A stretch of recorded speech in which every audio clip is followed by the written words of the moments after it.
Hey everyone, I'm Tanya Morelli. Welcome to my SoulFinding channel. I am a teacher and a psychic intuitive and also an energy healer through being a Reiki master. But lately I'm kind of thinking, I'm being guided that it's more of an energy alchemy that I work with, because alchemy truly is about transformation, moving from lead to gold, moving our energy from perhaps being stagnant or blocked or misunderstood into a place of integration and movement and ways of being able to unblock. So that's kind of where I'm headed these days. Thanks for being here. I've been guided to talk about something which is super fun, which brings me right into it because I just talked about energy alchemy. It is energy. Energy is so cool. It's basically what makes the world go round, literally. It's in us, it's around us, it's all these aspects of the physical and the material and the spiritual, which can be misunderstood at times. So I want to kind of break it down at its basic level. There's so many places we can go, and I know I'll be doing deep dives at other times with that because it's so interesting and it's got so many layers to it. So let's talk about what energy is. Energy is power at its core. Energy comes from source. It is God. It is what fuels everything. Energy is fuel. When we think about our cars, our bodies, our electronics, we need energy in order to make those move. We are energy bodies. We have energy bodies that we have formed into matter. This is the matter part, but so much moves through us. Energy first, then matter. And so I want to kind of dive into all of the ways that kind of shows up. And it's basically why I even got into this work, because I found a connection between energy, I don't know if we'd call them blockages, or not integrating of energies within parts of me that sort of showed up physically in my body. And I got really curious about that. So when I started in on that, and that awareness, I stumbled upon a book called Anatomy of the Spirit by Caroline Myss, and it's such a great book, and it changed me forever because at the time I was very much a Catholic and really kind of honed into what some of those teachings were and how they were kind of bumping up against things I wasn't really fitting with anymore. And she had this brilliant way of connecting the sacraments, the Tree of Life and the Kabbalah, and the chakra system in the Eastern traditions, which to me made perfect sense because I was able to start pulling things apart and seeing how that made sense. So let's talk about the chakra system, the energy anatomy that we have that so influences everything we do, the way we think, how we relate, all these things. So it is an organized system. It's such an organized, intelligent universe. It makes perfect sense that our bodies, which are so complex and beautiful and holy and divine, have this system within them in order to work ourselves out in the world and in order to relate in the world and to create while we're here in an informed fashion and a conscious fashion. So the first chakra. Oh, and so there are 7. I'll start there. And if you don't know this, it's going to be a brief overview of them. 7 chakras organized in the manner of from earth to sky, and in so many different ways have various organizations, but I'm going to talk color because they all vibrate as spheres, spinning spheres. Chakra means spinning wheel in Sanskrit. They vibrate to the rainbow spectrum, the light spectrum, from red all the way up to violet, Roy. So the root chakra, the first one, the one that grounds us, the one that is actually a spinning wheel that would be found near the base of your spine in that region, connects us to the earth, makes perfect sense, right? It is connected to survival and security and safety and getting by on this planet, and getting into these bodies and understanding that we live on this planet. So there is the root chakra. The second chakra is the sacral, which is found in right below the navel, and it is the seat of our creativity, and it vibrates to orange. It's all about, again, creativity, creation of life, connection to start with the connection of self, starting to connect to others. It is quite literally, it is creativity itself. It's creation itself. So when you're starting to feel something coming in, your sacral chakra is on deck working with you. So there's that. The third chakra is the solar plexus, vibrates to yellow, spinning wheel of yellow.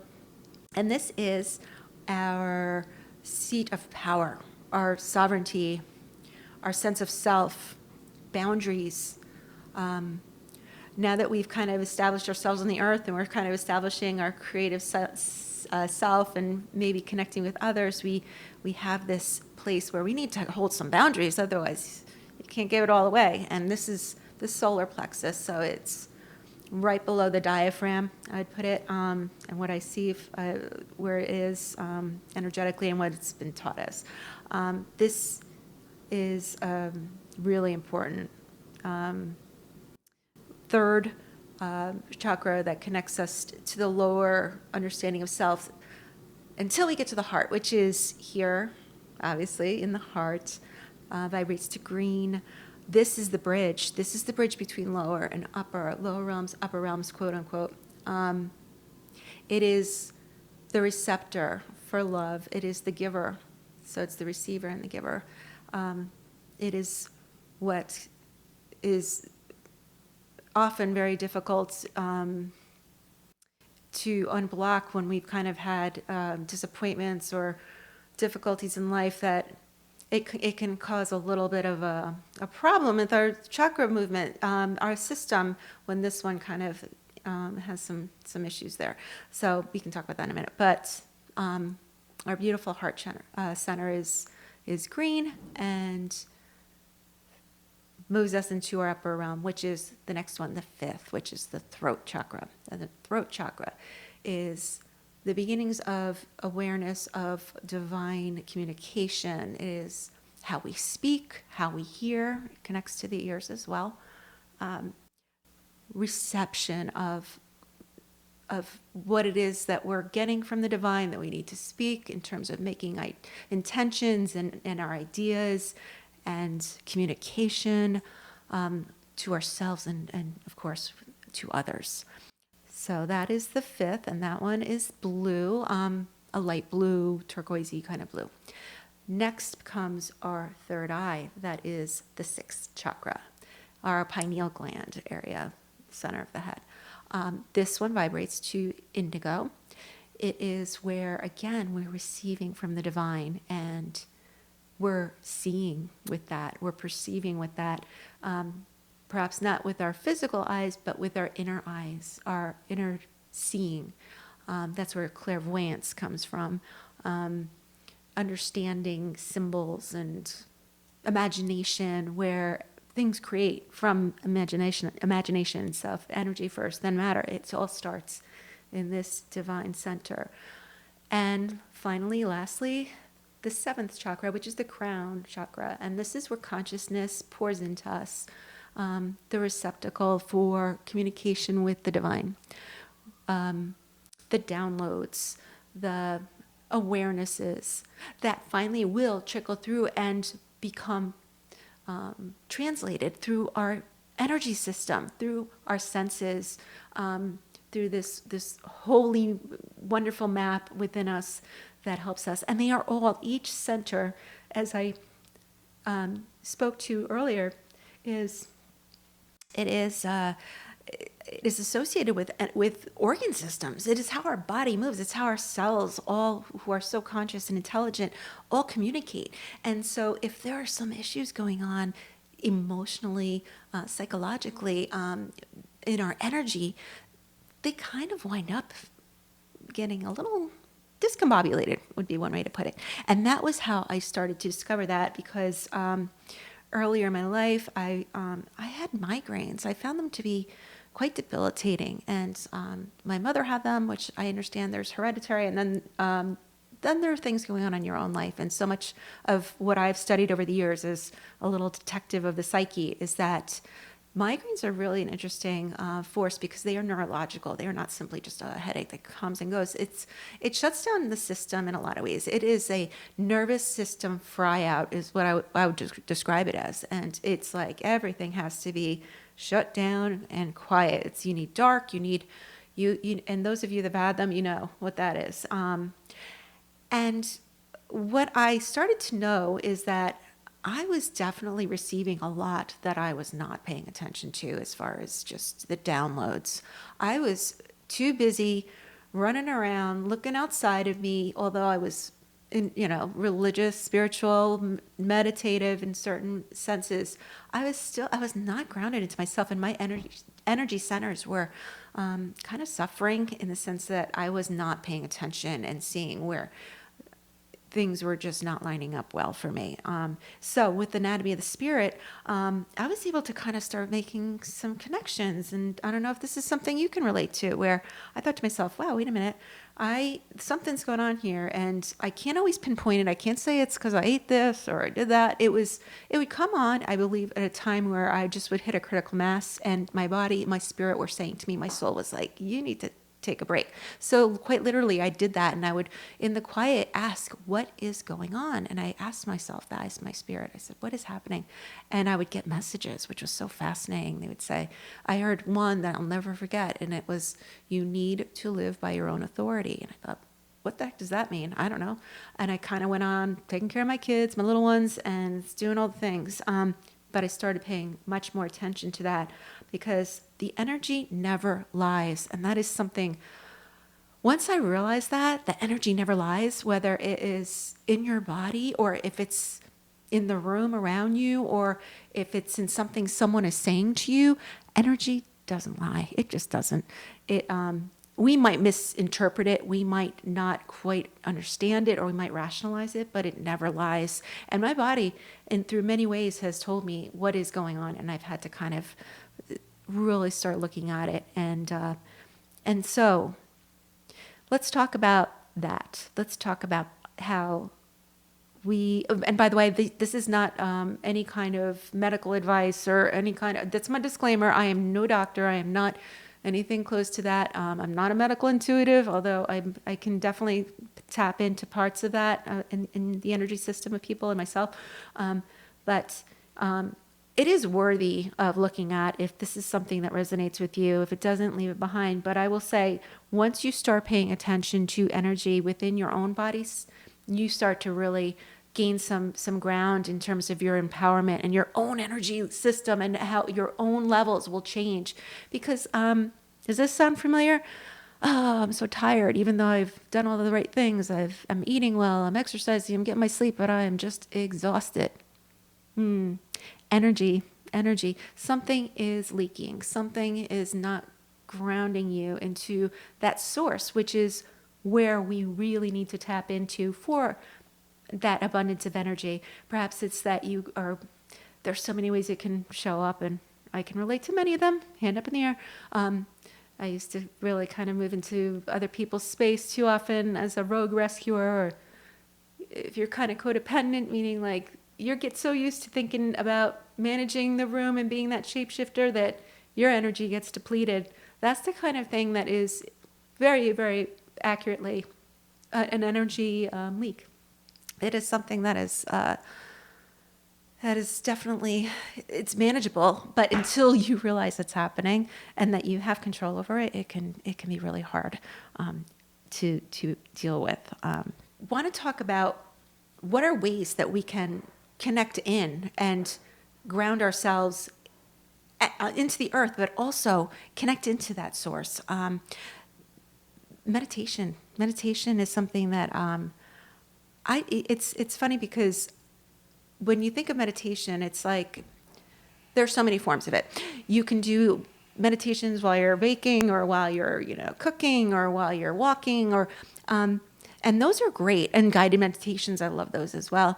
But really what's so interesting is if you get into that silent space of meditation, that's where the magic happens in terms of your system. You start to become so, there's this really interesting connection that happens. It's as if, I make the analogy of, if you're the toaster and you want to make toast, you got to plug that guy into yourself, into that outlet, and you have to connect to that source of energy, that electricity. And that is what meditation is. If you set that intention when you're in meditation, that you are going to just allow yourself to get into that, I am giving up this idea that I can do it myself, I need to connect into something greater. You find to have within yourself so much more energy to be able to do things and to be able to be inspired into the next right action and to do the things that help you take care of yourself, that maybe you forgot about, or just to engage in relationships differently that maybe were depleting you before. You find yourself so much more guided in the journey toward that. And I'm a big fan, personally. And I used to talk myself out of it and think, well, I'm doing meditation so many other ways. I've gotten to the point where if I don't start my day in that stillness and in that silence, it's not as a smooth flowing kind of day that I wish it would have been. And so the meditation is very much a way in order to kind of gain traction in your own energy system and to be able to relegate it the way you would like in order to create in this world. And there are other ways as well.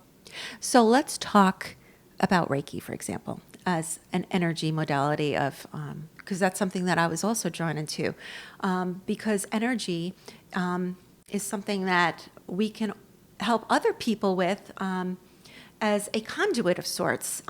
When I started working with Reiki and I became attuned to become a Reiki master, I had just kind of naturally started with my kids, putting my hands on them at times to just try to still myself to the point of connection to something greater and allow calm to come through me to help them. And I have to admit, it was when I was kind of at my last nerve, when I was really just, they were having a hard time and I couldn't talk them out of it, or I couldn't get them fixed, when it came to all the ways that we go with the doctor and all the ways we help the boo-boos and things. It is such a energy coming through Reiki was just a natural kind of byproduct of that. I'd had a dream one night actually where I had this very awesome Native American young man take my hands and he says, "Oh, you can heal with your hands." And I remember when I woke up, I'm like, okay, I think there's something to this. So that became kind of a next step into awareness of energy. And now I am not strict when it comes to Reiki. Energy is energy. I love Reiki, I do. But I realized since that all you have to do is, with intention, start to put your hands wherever it is that you need some sort of grounding or some sort of energy that comes through. So I'll talk a little bit about grounding again to the earth, because that is something that really, really is important when working with energy, because you don't want it to come through your own intensity and your own mind. It doesn't come through the mind. It comes through you as a conduit, as a vessel of sorts, as someone that is open to receiving and to being in reception of this energy as it moves through you into someone else. And that is the nature of working with energy. And people have different ways of doing it. Energy moves through song, through music, through sounds. Obviously, there are so many ways for it to move. And again, this is just like, there's so much here that to unpack that I'm not going to deep dive super, super deep. There's so much. We're going back to this another time, but I want to get to the next thing about moving energy, and that is physical movement. Physical, getting into the body is so important. It's sort of like when that's why exercise is so important to health. And I know that it's just like, it's beaten into us all the time. It can be so boring to hear it, but it is definitely what kept me in the space of my own self when I didn't know anything about this stuff. It was like, go for a run, sweat it out, move that energy, because it can get stuck in us. And a lot of times it's like, no one means to do it. It's not intentional, but we're all so connected that you pick up on stuff and and sometimes we're just, the nature of the relationship, as I said earlier, it could be codependency, whatever, is going to cause you're going to get some of that on you, in you. And that's just the way it is. So running, exercise, walking, lifting weights, any kind of exercise, anything that gets you into your body, out of your head, everyone out of the pool, basically, all their juju out. It is just you. And then of course, water's so great at that as well. Saltwater baths and things, that's a great way even after exercising. But that's why the ocean and its salt baths are so valuable, and people just they gravitate toward them because they know there is a release of that. There's a just letting go of so much that isn't theirs, and they can finally feel like they're in their own skin, and that is super important. One thing I've learned about energy, certain emotions, they need to be felt in certain ways in order to be released and integrated, in order for them to move. I went into boxing. I started teaching boxing years ago. I was always kind of drawn to it, but it was so intimidating to me. But once I took a class and then I started working with it, I got certified in teaching it, and it was so great because it was like the anger that was in me that I didn't know I had, probably from the time I was very young, who knows. It needs to move through. Like, anger is one of those that needs to move through the body. So just working those mitts, working the punches and the strikes is just so beneficial. It's the reason why when I was teaching pre-K, my little ones would get so angry, I would tell them, stomp it out. If you need to pound on that pillow, do something, stomp it out, get it out. So the guidance is create rituals through meditation that kind of make you pay attention to your energy. Start looking at your energy. Start looking at and acknowledging what is going on within you in a different way and how it relates to everything which is showing up in your life, whether that's the way you want it to be or whether if it's maybe not so much. So with that, I would just tell you that I was before I got on here, very firmly instructed to remind you of boundaries. So the boundary needs to start around you so that you can get out there in new ways that would be more empowering to you and also beneficial to the people around you and the way that you relate to the people around you and the way that you can be of service in the world. And so I'm going to give you a little reading that I got. And then I'm going to quickly give you just a way to drop into meditation and get grounded, so that maybe perhaps you can take that with you and try it out for yourself. See if it works. See if it's something that helps you. It definitely helped me. And it's something that has been a theme through every teacher who I've ever worked with. It is just sort of like the gateway in if you really want to live a more, a life of a little more ease, a little more self-empowerment, a little more, I just think flow is the way it is. If we can get into the flow of things, everything works better. And it just keeps us from having to just draw these lines around ourselves in ways that are just silly and foolish. It helps us to just know what is important and start going there. So, the reading. So the guides are saying that basically you have to recognize first just how holy and important and worthy you are, how your empowerment, your sense of self, and your ability to take care of yourself intrinsically helps everyone around you. It is the way others get better too. If you're worried about someone else and you put them first, it's like that oxygen mask metaphor where you just don't have any for yourself. You certainly can't help the next person. So you need to get selfish in a good way. We're taught that selfishness is bad, and that's because other people want us to be selfish on their behalf. Start throwing that out. It really just doesn't work. Need to get selfish, self-full. Starting to say no. No is a complete sentence. It is, because if you start paying attention to your own worthiness, it's okay to say no. You can disappoint people, and it doesn't take away from them or you. It's all good. Which brings me to the next one, which is that sometimes we hide ourselves. We wear masks, we do things that hide who we are, because we're afraid that it might disappoint people, or it might just not, it just feels embarrassing, or it just can feel shameful, or it can feel vulnerable. And this is not the time for that. You need to go full out. Stop dimming that light. Stop dimming who you are and pull that mask off. It's okay to hold space between people. Again, that goes to the boundaries thing. But trying to not allow the fullness of who you are and the truth of who you are to live through you on a daily basis, in just the way you relate to life, is not going to work for the long haul. It is definitely how our energy centers can get backed up and have run into all kinds of problems. So I would definitely take that advice, and as I tried to take the advice I am giving to you, I am certainly giving it to myself as well.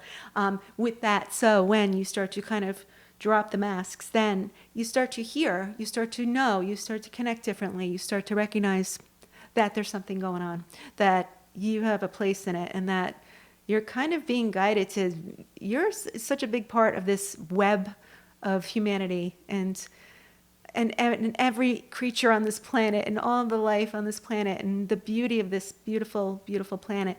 We're all part of it, and we're all needed and necessary, and we need to be able to connect in order to get there, in order to be able to interpret what it is that we're here to do. So those are three things that really came across, really important to pay attention to. And we're going to do a little meditation so that we can get into the space where we can hear what the cosmos is telling us, and we can hear what the guides are saying, because you're all intuitive. Everyone is.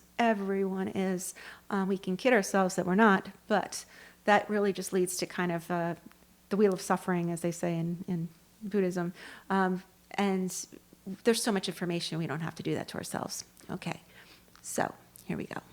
So I'm going to ask you to close your eyes, relax your jaw, relax your shoulders, relax into the seat you're in.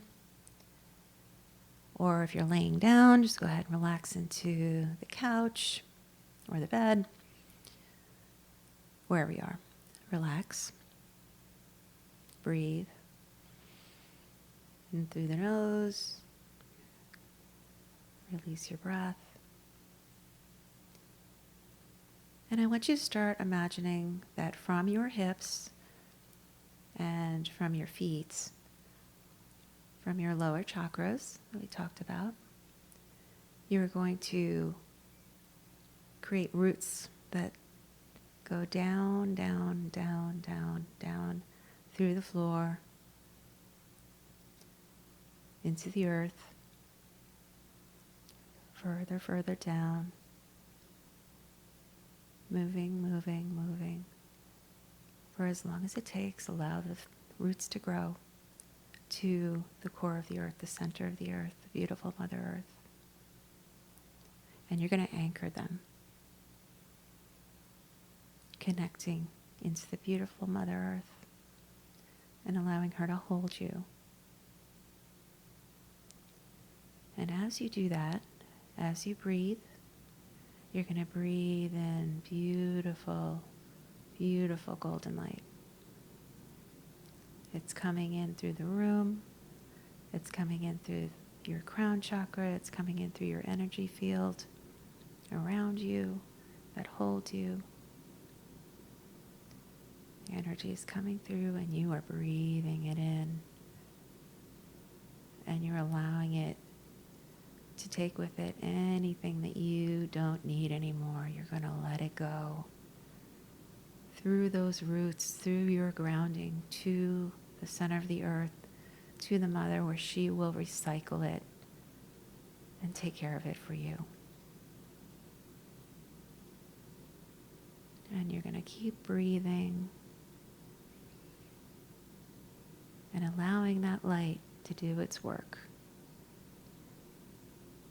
Allowing it to go into every part of you, every cell of your being. Releasing, releasing, releasing, releasing.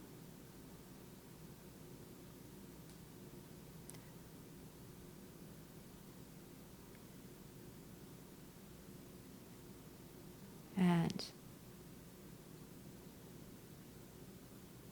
when you feel like you've released everything, take your time. Take another deep cleansing breath and start to move a little, move your fingers, move your toes, and bring yourself back.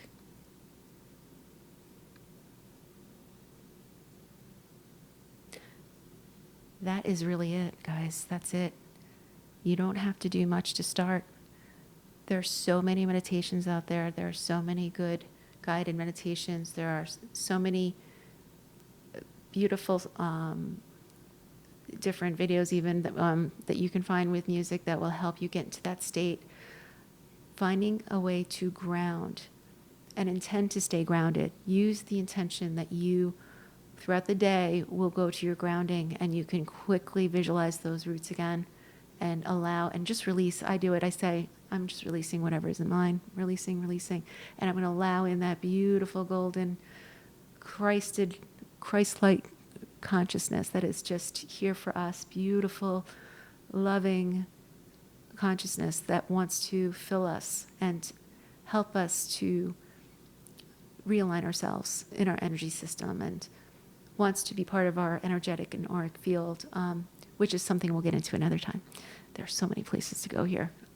I'm not gonna lie. I just got a little excited about where we're gonna head, and I can lose my train of thought on things. So stick with me. We're gonna go there, and I'm looking forward to it. So if you like what you saw, like it, subscribe, maybe comment. Let me know what you want to talk about next. Thanks for being here. I really appreciate you all.